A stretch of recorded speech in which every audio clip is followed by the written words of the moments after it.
Everyone, this is Ntakirutimana Peter. Welcome here to my channel. The story of today is Mirii When I Want. It is a Gikuyu play co-written by Ngugi wa Mirii and Ngugi wa Thiong'O. If you did not subscribe, you can remember to subscribe for more stories. It was first produced in Kenya in 1977. The story depicts a farmer who is tricked into risking his land due to social and religious pressures. The prominent themes reflect a commentary on the hypocrisy and corruption of religion and capitalism, and the politics explored in the play were controversial in post-colonial Kenya. The production of the play is widely believed to be the root of Mirii and Thiong'O's arrest and detentions without charges that same year. The writers were released in 1978 along with other detainees once Daniel Toroitich Arap Moi succeeded tyrannical President Kenyatta after his death. The play opens at the modest home of a poor couple, Kigunda and Wanjeki. They are busy preparing their home to receive wealthy visitors while discussing their daughter Gathoni. Their beautiful yet superficial daughter is dating John Muhuni, who they criticize for being lazy and modern. Kigunda has deed to 1.5 acres of land framed on the wall purchased after the revolution that brought Kenya its independence. Kigunda is very proud of this asset, and it represents the only financial security the family has. There are visitors by their friends Gichamba and Njoki. Gichamba is very politically involved and is very critical of the wealthy and of the Western powers that he believes collaborate with the rich to oppress the Kenyan people. He's also unhappy about the influence of Western religions, notably Christianity, which are beginning to push out the traditional Kenyan religions and cultures. Gichamba and Njoki live, and their wealthy guests alive. Kioi Muhuni, who wishes to purchase the land that Kigunda owns, and his wife Jezebel, as well as another couple. Kigunda worries that Kioi will bring up the land again, but instead Kioi focuses on religion. He tells Kigunda that he should marry Wangechi in the Christian church to legitimize their marriage.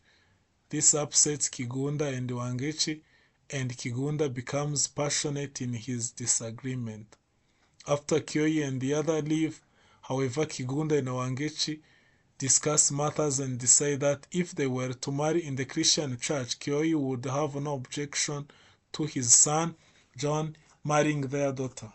They decide to go along with Kioi's suggestion, even after Gichamba returns and argue with them. Gichamba maintains that since the foreign powers are colluding with the rich, Kigunda and Wangechi will be aligning themselves with outside forces, essentially against the people of Kenya who are suffering. Kigunda and Wangechi go to Kioi and Jezebel's house, where they are initially treated very rudely when they inform them of their intention to marry as Christians. However, they are then welcomed.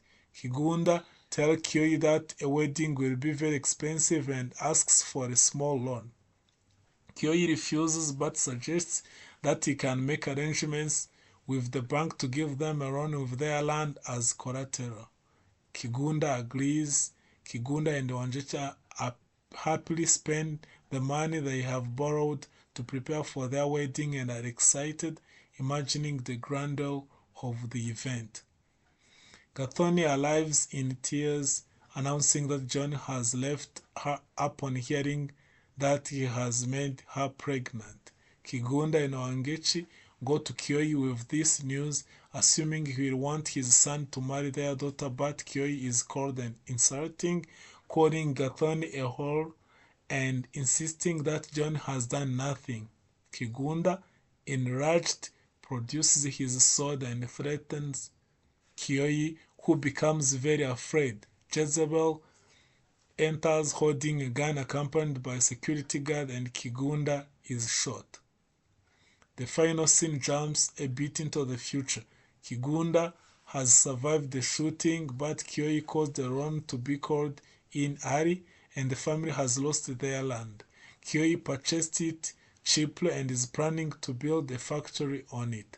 Gathoni has been forced to become a waitress, and now her father is drinking too much, wallowing in depression. Kichamba and Njoki visit, and Wangechi vents her frustration and unhappiness to them. When Kigunda returns from the bar, inebriated, he is rude and begins fighting with his wife. Gichamba tries to calm them, telling them that they should not fight each other, but rather they should fight the men like Kioi and the powers that have joined with the wealthy to oppress and harm the good people of Kenya. This inspires Kigunda and Wangechi, and the group begins to sing about waking up and fighting back against those who have hurt the country. They announce that the poor have reached a breaking point and that the trumpet of the masses has been blown. The revolution is near. The politics on display in the play are not subtle and decry the foreign influence that was seen to be changing Kenya, turning it away from its traditional roots. Similarly, the ruling class is portrayed as capitalist vampires living off the poor. The clear call for a revolution at the end of the play prompted the authorities to arrest the authors. The use of traditional Kenyan culture as well as allusions to Christianity. Kioi's wife is named Jezebel, echoing the biblical character who asked her husband to kill one of his subjects for personal gain. For example, underscoring the point in stark and ambitious terms. Thank you.